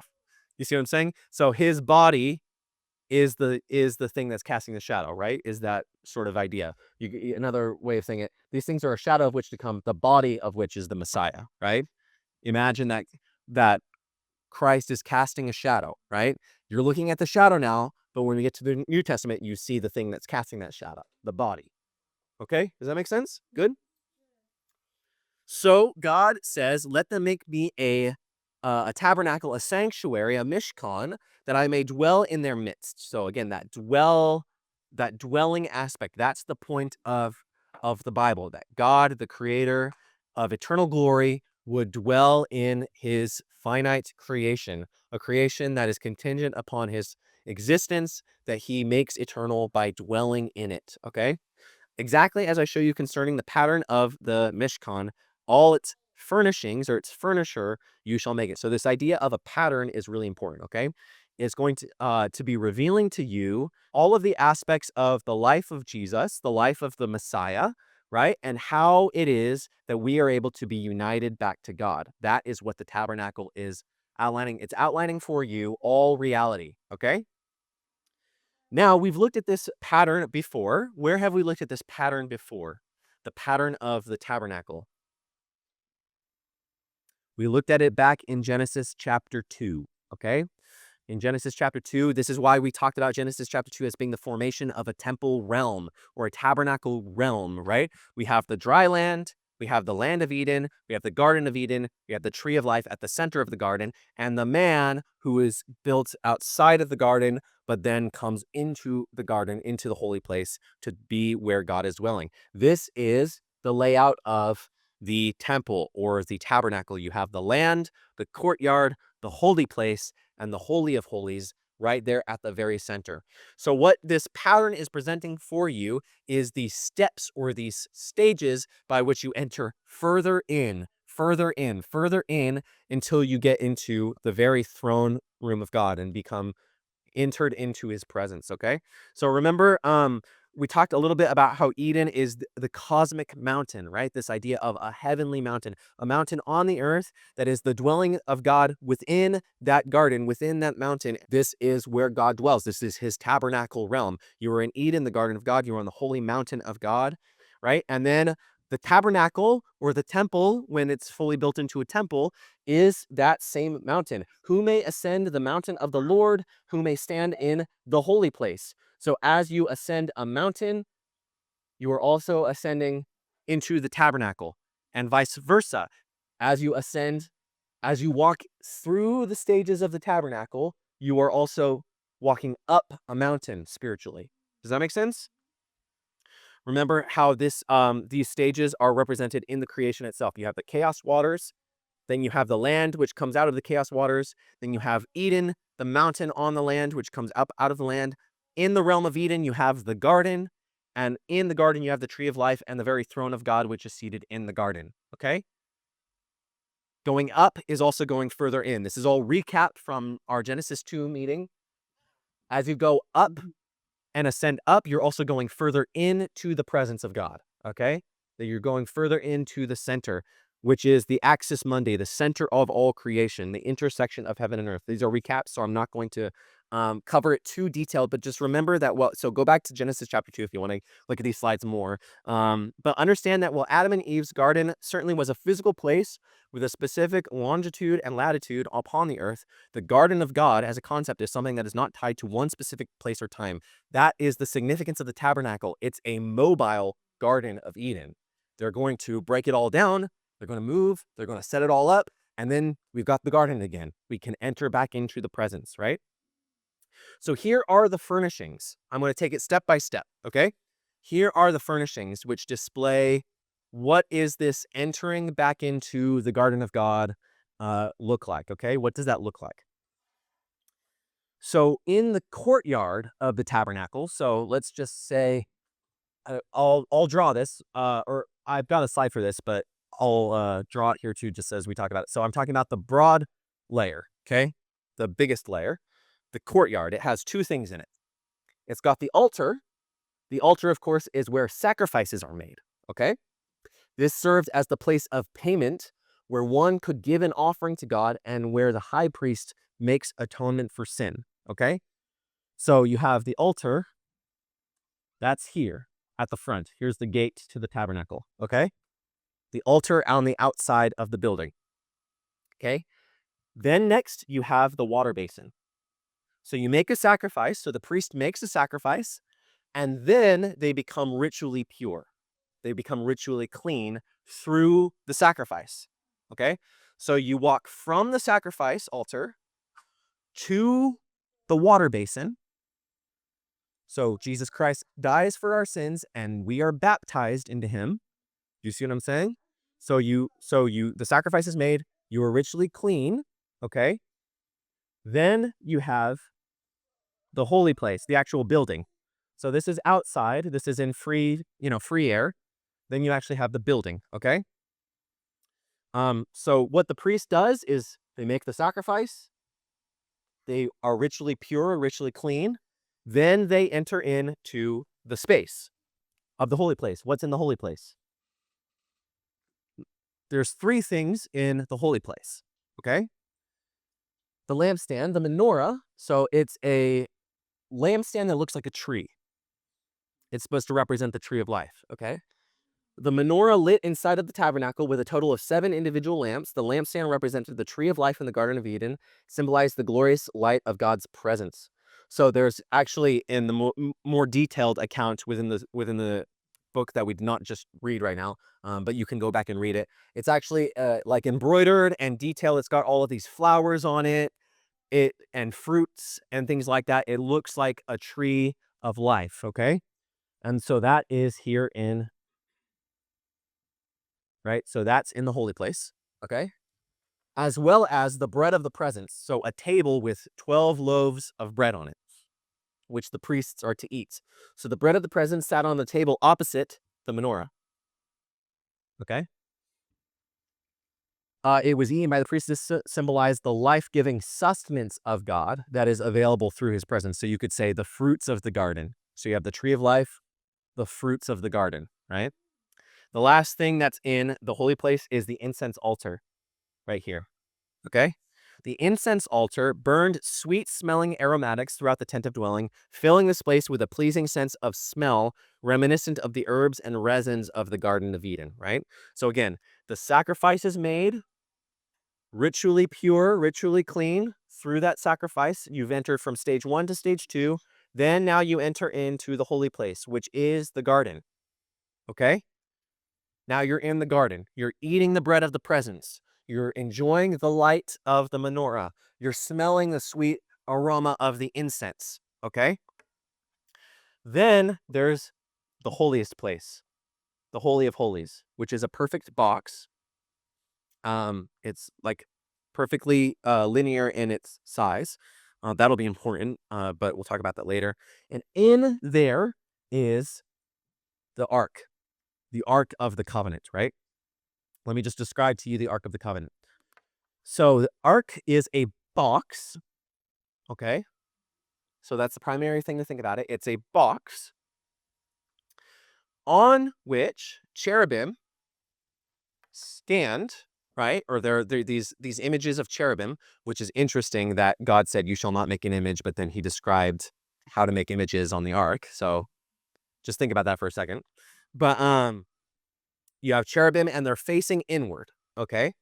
Their wings outstretched facing inward. Then inside that box are some really important things. The box is a chest, right? The ark itself was actually a chest that contains the tablets of stone of the commandments. So what do we put inside the chest? We put the words of God, okay? Later on, the manna, so the manna that was in the wilderness, that actually goes in the chest, as well as the rod of Aaron, right? The rod of the high priest also goes in the box. So the words of God, the manna, and the rod of Aaron, it goes in the box, right? The ark was far too holy to be touched by human hands, and when carried, thus the holy chest was carried using poles. The cherubim were understood to be guardians of sacred space for the ark. The cherubim created the throne of God, which gets at the main point. The main function of the ark was actually to be a symbolic throne of God. Okay, a symbolic throne of God in the innermost sanctuary of the tent. To have God in the midst of the people of Israel is to achieve a sort of proxy Edenic ideal that was lost at the fall. This is what's important. This is not the only ritual, symbolic, spiritual chest. In fact, Egypt had plenty of these. Okay? If you go to Egyptian Museum, you will find a lot of these. You will find a lot of these arks. The difference here with this ark is normally what you would find is you would find the idol statue here in the center. Okay? That space is left for. The space is empty. Who is the idol statue in the holy place? The priest. The priest is the idol statue. Okay? So this gets into so much having to do with Jesus. Okay? So much having to do with what it means to have the invisible Most High God and the image of God, right? So what we have here is we have what the Israelites would have been seeing in Egypt during their 400 years, right? But the ark that they are to have, the throne of their tabernacle, does not have an image. The priest himself is the image. The one who enters in is the image of God. You see how that's radically different, okay? So let's continue. It's important to remember that what is actually inside the chest at the center of the most high place, or most holy place. It is the word of God, that is his teaching, command, and covenant promises, that represents the most divine and life-giving presence. God's word is at the center of the cosmos, according to the pattern of the tabernacle. It is the blood of atonement of sacrifice sprinkled upon the chest of God's word that can make humans right with God again. Remember, it's the throne of God. This represents the throne of God, as it would represent the throne of a deity, of a lower god, of a pagan god, right? That a pagan deity would be seated on or in the midst of the cherubim, whose wings are outstretched to form sort of that seat. God is enthroned above all creation, seated above the cherubim in a symbolic spiritual sense, even beyond just this sort of ritual, this thing for a sanctuary. And so what the chest represents is it represents the creation upon which God is seated. Okay? So this is what's super interesting. This is what that fractal pattern is that we talked about. Remember how a fractal pattern is like you have one big long pattern, but then you have multiple miniature ones sort of spewing off of it. You have the whole tabernacle, which represents all of creation. And then you have the ark, which also represents all of creation. It's like a fractal pattern, okay? And God is enthroned above all of it, right? So this represents the throne room, but then the ark also represents the creation, and it's like, it like goes on perpetually. Does that make sense? So God is enthroned above the cosmos. Remember that Noah's ark was called a teva, meaning a container, a basket, right? This is a different word. This is not the same word as Noah's ark. This word is aron, which means chest or coffin, okay? So the ancient word used for the Ark of the Covenant refers to a kind of chest or coffin in which valuables are stored. In the case of it being a coffin, the body of the Pharaoh, okay? The body of the Pharaoh. But just think about this. Like the teva Noah built to withstand the great flood, the aron functions as a ritual container that houses something fundamentally important. As Noah's ark represented the world entire in miniature form, so too does the chest at the inner sanctum of the tabernacle. The chest upon which God is enthroned in the tent rightly signifies all reality, all creation, okay?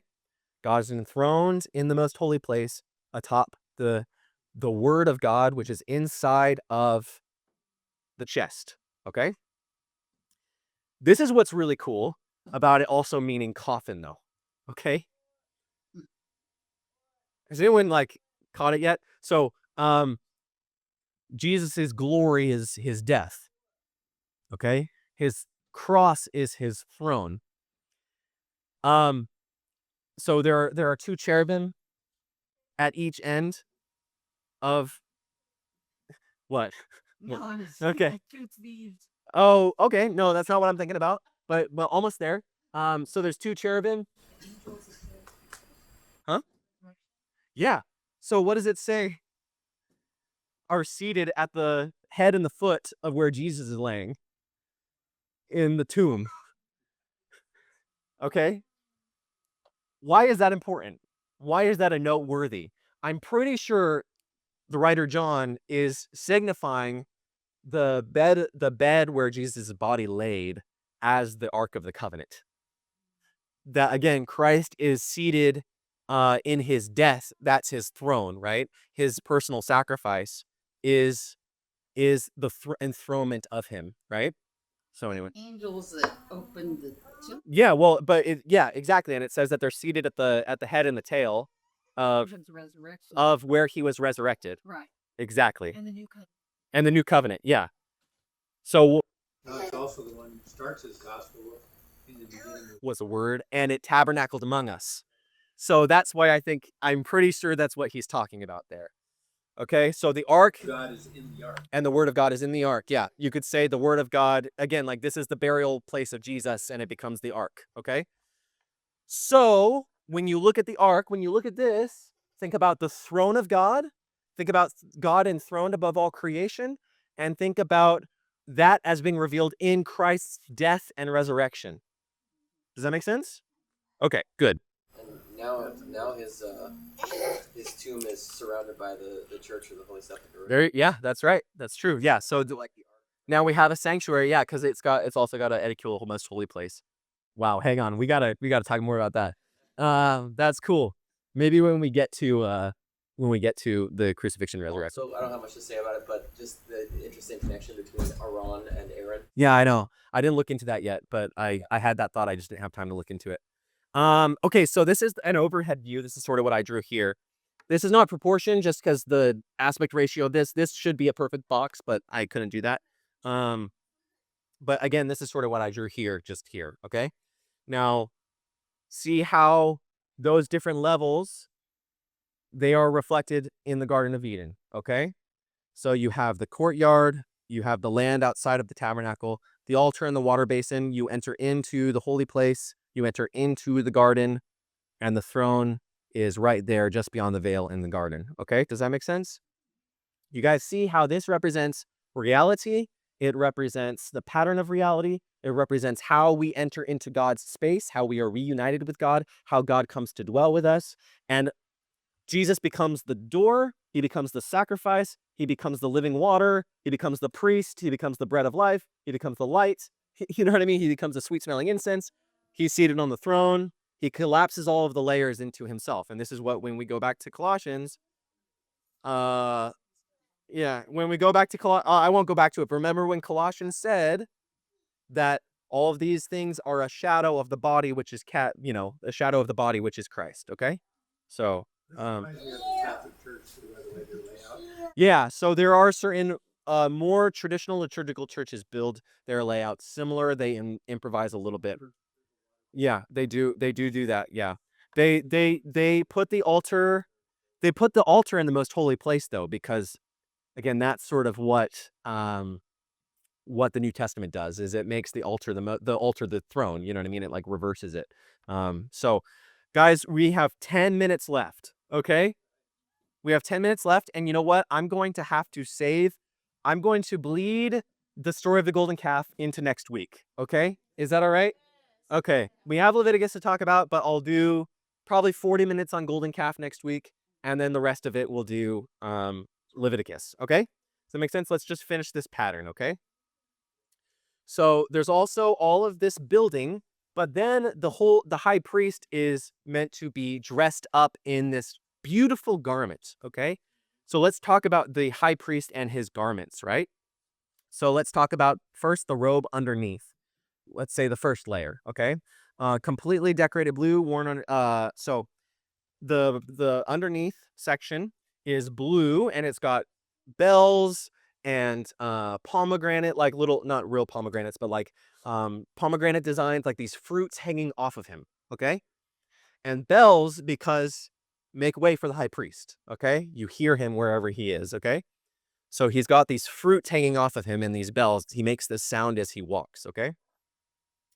Then on above that lower layer, he has this sort of like garment that comes over like a vest or a vestment, okay? And on that vestment is a rainbow pattern, okay, of red, yellow, purple, and blue, okay? I believe those are the colors. And so the central piece of the priestly garments was the ephod, so that's that chest plate that comes over, okay, the ephod. The outerwear that contained the most important breastplate of judgment. This chest piece was a pouch that carried 2 gemstones inside of it. So imagine there's a little zipper. I know they didn't have zippers back then, but there's a little zipper inside of this chest piece, and inside are 2 stones of judgment, that God is going to make a decision for the people using these stones, okay, through the high priest. Called the Urim and Thummim, or Thummim, which were used to reveal the divine will during important moments of decision.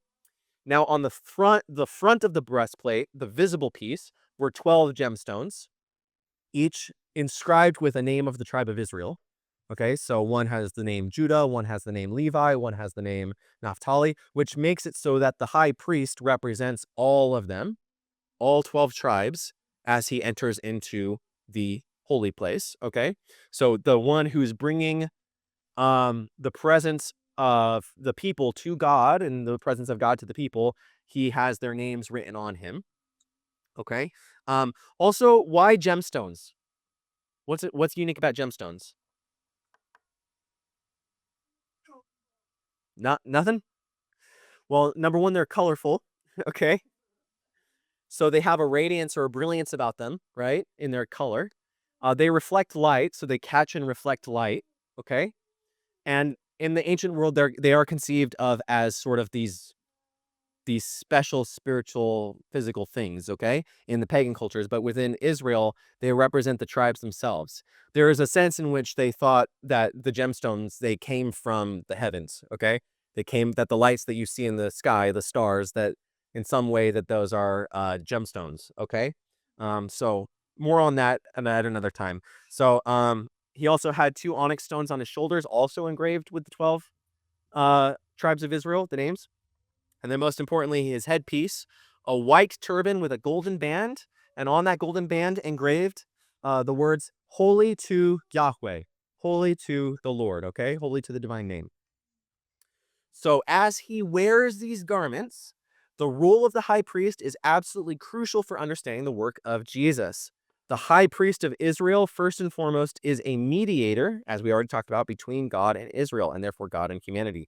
The high priest who is the one who is able to enter into the presence fully and therefore unite all humanity to God as a representative person, okay? Now, again, this is important. As he brings the people of God representatively, spiritually into the high place, he is uniting as the one who stands in the gap, as we talked about at the beginning, one who stands in the gap between subject A and subject B, God and the people. The person in the middle is the one who holds both of their hands, you could say, okay? This is so fundamental. Adam was the high priest of Eden, Aaron was the high priest of the tabernacle, and the man Jesus is the high priest of heaven. So when we get later on into the scriptures and it says that the man who is entered into the presence of God in heaven, in actual heaven, not just this image of heaven, but actual heaven, that is Christ, the man who died and was resurrected. Okay? That he enters into heaven as the heavenly high priest who mediates a perfect relationship. Remember, Aaron, the high priest, who typifies Jesus, who is the typology of Jesus, what is he doing as Moses is receiving all of these instructions? That man's making a golden calf, okay? Defunct from the very beginning, right? That priesthood already has a stain and a scar on it, okay? You need a more perfect priest for this image, what's going on here, to truly take effect, to truly come into reality. A perfect priesthood, okay? That is the story of Aaron and how that is ultimately brought to fulfillment in Jesus and what the tabernacle is, okay? These are the images that that Moses is getting on the mountain when he's in the glory cloud. He's seeing heaven. He's seeing this, but in reality. He's seeing, this is just a shadow of what he's seeing. He's seeing the heavenly temple, the temple of God in heaven, the throne of God in heaven. And that has come down in the cloud. And he's seeing a priest, a glorious human being, ministering to the Most High presence, to God. That man that he sees is going to be Jesus. Okay? Do you see what I'm saying? That man, that glorious figure dressed and adorned in all of these golden rainbow patterns, right, with these gemstones, is going to be Christ in the New Testament. Okay? He's seeing an image of the future. He's seeing an image of how humanity gets united to God again. He sees an image of how the people of Israel, as being a kingdom of priests representing all of humanity, enters back into the garden. They do so as they rightly reflect God in his commands, and they do so through the ritual process by which the high priest makes sacrifices of atonement, makes sacrifices on behalf of Israel, enters into the presence of God, and representatively brings the people of Israel into the presence of God. The priest is doing that on their behalf. Okay? Now remember, all of this is a temporary system. It's temporary. It's a shadow. It's just a foretaste of a future, more pure reality. God is saying, this is what I'm going to do. This is what it will look like. You are to understand through these images what is going on spiritually for you in the present. Does that make sense? Once and for all sacrifice of Christ at the cross, Christ at the cross, but also that now that he made that sacrifice, he has your name written on him, okay? Just as the names of Israel are written on this high priest, he has your name written on him as he enters into the high place, okay? As he enters into the throne room of God. He bears your name as you are representatively brought into that high place.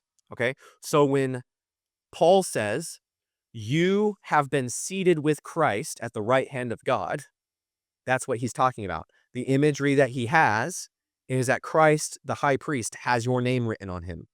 Does that make sense? Yes.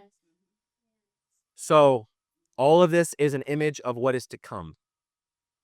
All of this is not enough, though.